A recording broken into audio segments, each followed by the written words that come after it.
NDA के बाद अब बात नई नवेली टीम इंडिया की।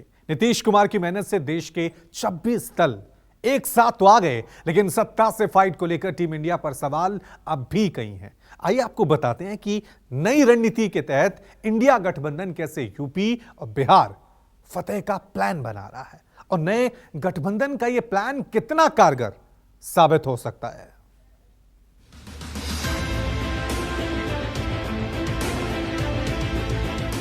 महत्वपूर्ण कालखंड में एनडीए की बहुत बड़ी भूमिका।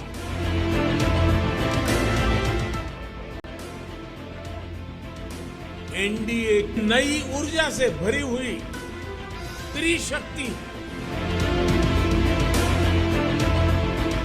की ताकत दिखाकर खुद को विपक्षी एकता से 2 कदम आगे बता दिया। विपक्षी एकता की कवायद को देखते हुए भारतीय जनता पार्टी इस बार पिछले लोकसभा चुनाव से भी बेहतर प्रदर्शन करने की तैयारी कर रही है। देश के सबसे बड़े राज्य और 80 लोकसभा सीटों वाले उत्तर प्रदेश की केंद्र में सरकार बनाने में बेहद ही अहम भूमिका रहती है। इस बात को ध्यान में रखते हुए भारतीय जनता पार्टी इस बार उत्तर प्रदेश की सभी 80 लोकसभा सीटों को जीतने का लक्ष्य तय करके अपनी तैयारी कर रही है। यूपी के लिए एनडीए की रणनीति।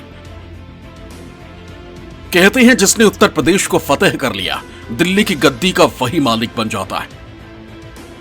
2024 का भी चैंपियन बनने के लिए रास्ता उत्तर प्रदेश से ही होकर दिल्ली पहुंचता है। और हो भी क्यों ना, क्योंकि देश भर से जीतकर दिल्ली पहुंचने वाले सांसदों की संख्या सबसे ज्यादा उत्तर प्रदेश से होती है। देश को सबसे ज्यादा प्रधानमंत्री देने वाला राज्य भी उत्तर प्रदेश है। इसलिए दिल्ली के दंगल में पार्टियों की सबसे ज्यादा निगाहें उत्तर प्रदेश पर होती।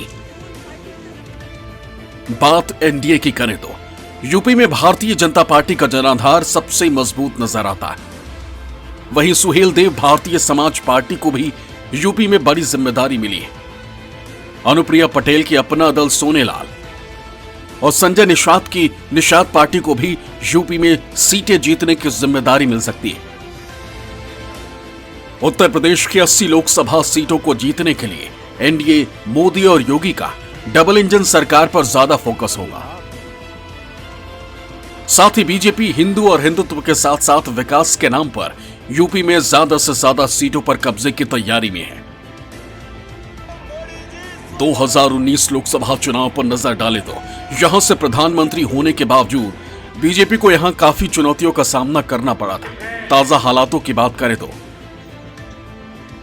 पूर्वांचल में बीजेपी के लिए गाजीपुर, जौनपुर, मऊ और आजमगढ़ जैसे जिले में चुनौती मिल सकती है। यहां के जातीय समीकरण के चलते बीजेपी कमजोर स्थिति में है। 2017 के चुनाव में एनडीए का स्ट्राइक रेट 81% था, जबकि पूर्वांचल में 77% था। वहीं 2022 विधानसभा चुनाव में जहां एनडीए का स्ट्राइक रेट 68% रहा, तो वहीं पूर्वांचल में घटकर 59% पर चला गया। 2022 में पूर्वांचल के 3 जिलों में बीजेपी का खाता तक नहीं खोल पाया था। वहीं 2019 लोकसभा चुनाव की बात करें तो पूर्वांचल की आजमगढ़, लालगंज, गाजीपुर, घोसी और जौनपुर बीजेपी हार गई, जबकि 2014 में इन सीटों पर पार्टी को जीत हासिल हुई थी। विपक्षी एकता की चुनौती को भांपते हुए भारतीय जनता पार्टी ने एनडीए संगठन को तरजीह देने की कवायद शुरू कर दी है। लोकसभा चुनाव में एनडीए के घटक के तौर पर शामिल छोटे दलों को कोटे में भले ही 1 या 2 सीट मिले, लेकिन इन दलों के नेताओं पर बीजेपी ने बड़ी जिम्मेदारी दे रखी है। खासकर सुहेल देव भारतीय समाज पार्टी के अध्यक्ष, ओम प्रकाश राजभर और दोबारा पार्टी में शामिल होने वाले चौहान नोनिया बिरादरी के नेता दारा सिंह चौहान पर पूर्वांचल की उन 5 से 7 सीटों को जिताने का भी टास्क दिया गया है, जिन सीटों पर 2019 में भाजपा को हार मिली थी। आपको बता दें, ओम प्रकाश राजभर की राजभर वोट पर मजबूत पकड़ है। पूर्वांचल के जातीय समीकरण साधने की बीजेपी की रणनीति में ओम प्रकाश राजभर फिट बैठ रहे थे। उत्तर प्रदेश में करीब 4% राजभर आबादी है। पूर्वांचल के 25 में से 18 जिलों में राजभर मतदाता अच्छी तादाद में है। पूर्वांचल की गाजीपुर, बलिया, सलेमपुर, जौनपुर, आजमगढ़, मऊ समेत करीब दर्जन भर सीटों पर राज्यभर जीत और हार तय करने की स्थिति में है।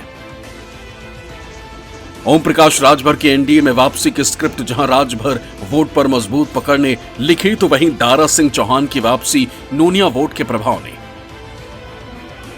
पूर्वांचल की बलिया, सलेमपुर, घोसी, गाजीपुर जैसी सीटों पर नूनिया समाज के वोटर ऐसी स्थिति में हैं कि जिस खेमे में चले जाएं जीत की संभावना बढ़ जाए। दारा सिंह चौहान ने 2022 के यूपी चुनाव से पहले योगी मंत्रिमंडल से इस्तीफा देकर समाजवादी का दामन थाम लिया था। दारा एसपी के टिकट पर घोसी सीट से विधानसभा पहुंचे थे, लेकिन लोकसभा चुनाव से पहले दारा सिंह ने फिर पाला बदला है और बीजेपी ने भी खुली बाहों से दारा सिंह का स्वागत किया है। देश के यशस्वी प्रधानमंत्री आदरणीय नरेंद्र मोदी जी, देश के यशस्वी गृह मंत्री आदरणीय अमित शाह जी, जिनके मार्गदर्शन में माननीय राष्ट्रीय अध्यक्ष नड्डा जी और सभी के बीच नाते आज मुझे यह अवसर प्राप्त हो पाया है। मैं अपनी तरफ से, अपने समर्थकों के साथियों की तरफ से आप सभी लोगों का, प्रदेश नेतृत्व और राष्ट्रीय नेतृत्व का मैं तहे दिल से उनका स्वागत करता हूं, आभार व्यक्त करता हूं। सूत्रों के मुताबिक बीजेपी नेताओं से हुई बातचीत के दौरान सुबह सपा अध्यक्ष राजभर से बाकायदा इन सीटों पर उनकी जाति की संख्या और उनके प्रभाव के बारे में भी पूछा गया था। राजभर ने भी बीजेपी के शीर्ष नेतृत्व को सीटें जिताने का भरोसा भी दिया है। साथ ही आश्वस्त किया है कि जल्द ही विपक्ष के कुछ बड़े नेताओं को तोड़कर एनडीए में शामिल कराएंगे। माना जा रहा है कि अगले 2-3 महीने में पूर्वांचल की सियासत को बड़े बदलाव देखने को मिल सकते हैं। सुहेलदेव भारतीय समाज पार्टी के अलावा एनडीए के बड़े घटक दलों में शामिल अपना दल एस की अध्यक्ष अनुप्रिया पटेल और निषाद पार्टी के अध्यक्ष डॉक्टर संजय निषाद पर भी अपनी बिरादरी का वोट दिलाने की जिम्मेदारी होगी। सुभाषपा, अपना दल और निषाद पार्टी के नेताओं पर अपने कोटे की सीटों के अलावा विपक्षी कोटे की सीटों पर भी अपनी जातियों के वोट को दिलाने के लिए कहा गया है। यही वजह है कि तीनों घटक दलों से विपक्षी सीटों पर भी अपने संगठन को बूथ स्तर तक मजबूत करने की जिम्मेदारी सौंपी गई है। बिहार में बढ़ा एनडीए का कुनबा।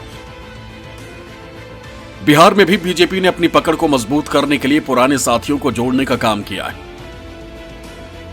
बिहार में एनडीए कुनबे की बात करें तो बीजेपी का साथ देने के लिए बिहार में जीतन राम मांझी की हिंदुस्तान अवाम मोर्चा, चिराग पासवान की लोक जनशक्ति पार्टी रामविलास, पशुपति पारस की लोक जनशक्ति पार्टी नेशनलिस्ट, उपेंद्र कुशवाहा के राष्ट्रीय लोक जनता दल मौजूद हैं। बिहार की राजनीति का इतिहास गवाह रहा है कि यहां कोई मुद्दा चुनावी होता ही नहीं है। यहां सारा चुनाव जाति यानी कास्ट के आधार पर होता है, इसलिए यहां SC/ST का 17% वोट बैंक निर्णायक भूमिका में रहता है। एनडीए ने पिछले लोकसभा चुनाव में बिहार में 40 से 39 सीटों पर कब्जा किया था। उस समय नीतीश और रामविलास में आ सकता है। मांझी को भी इंडिया के महागठबंधन ने तवज्जो नहीं दी और उनके एनडीए में आने से एनडीए के खाते में बिहार से 3% या उससे अधिक वोट बैंक का इजाफा और हो सकता है। इस तरह से अकेले बिहार से राजग को 20% जातिगत वोटों का लाभ मिलने की संभावना है। हालांकि ये सब इतना आसान नहीं है। राजनीति में अंतिम समय में कौन पलटी मार जाए कोई नहीं जानता।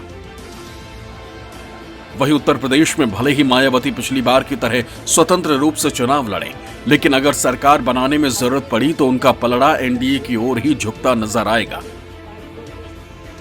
वहीं दलित वोट बैंक को साधने के लिए नीतीश कुमार ने भी एड़ी चोटी का जोर लगा रखा है।